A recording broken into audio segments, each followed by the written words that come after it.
My name is Jessica Girault, and I'm an assistant professor in the Department of Psychiatry and at the Carolina Institute for Developmental Disabilities at the University of North Carolina School of Medicine.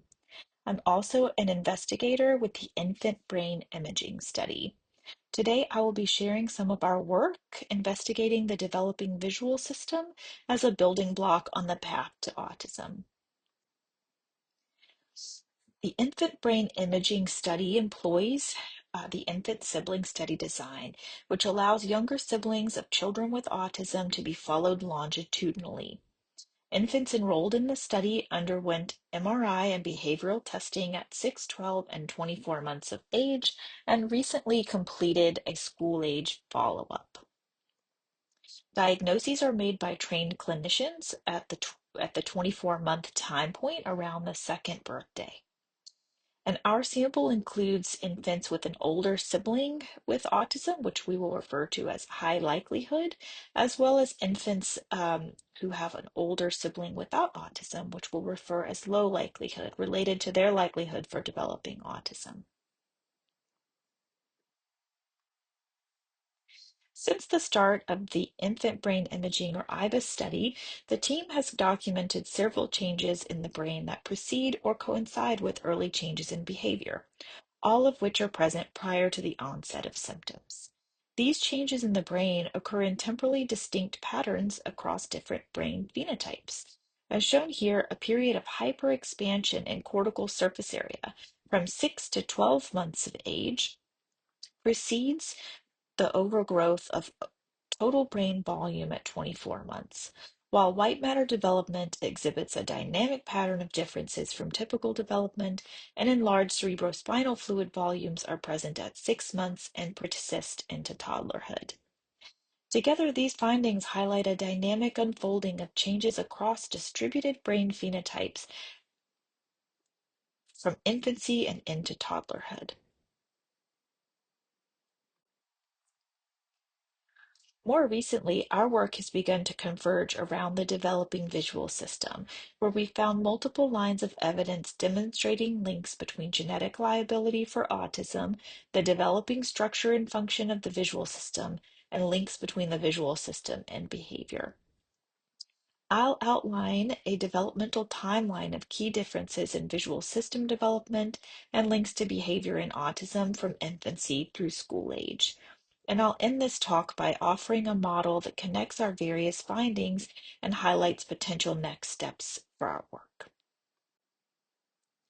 Two prior studies by our team found links between the visual system and visual social attention development during infancy.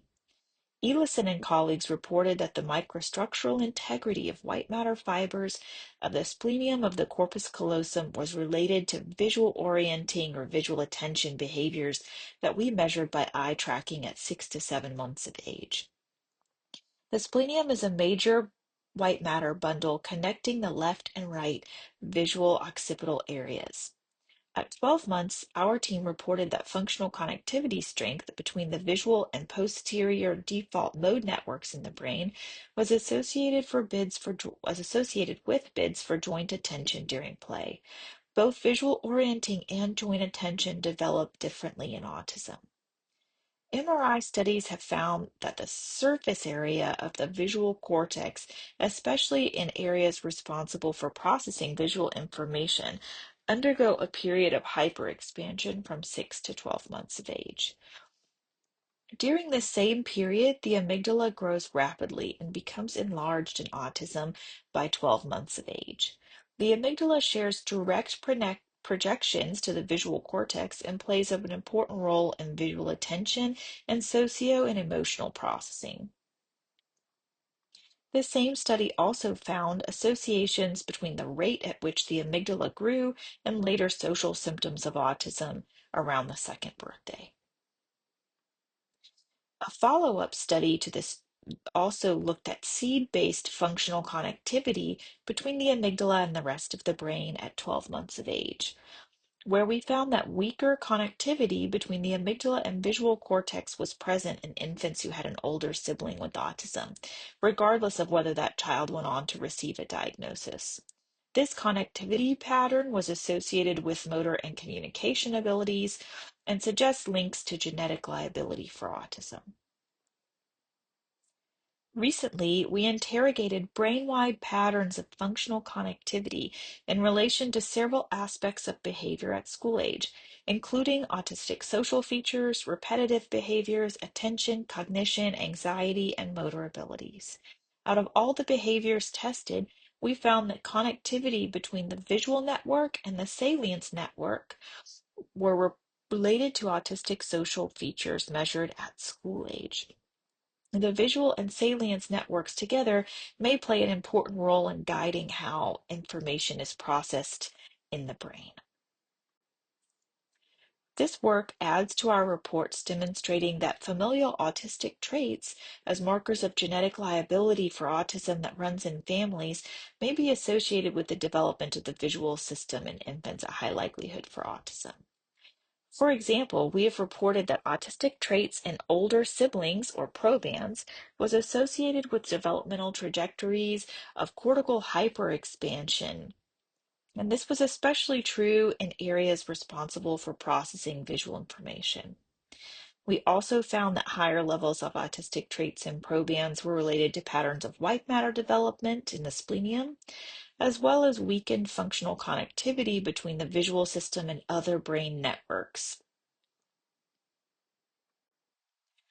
Taken together, these findings demonstrate that patterns of atypical brain development in cortical regions, fiber pathways, and functional connections involved in visual processing and autism in early life.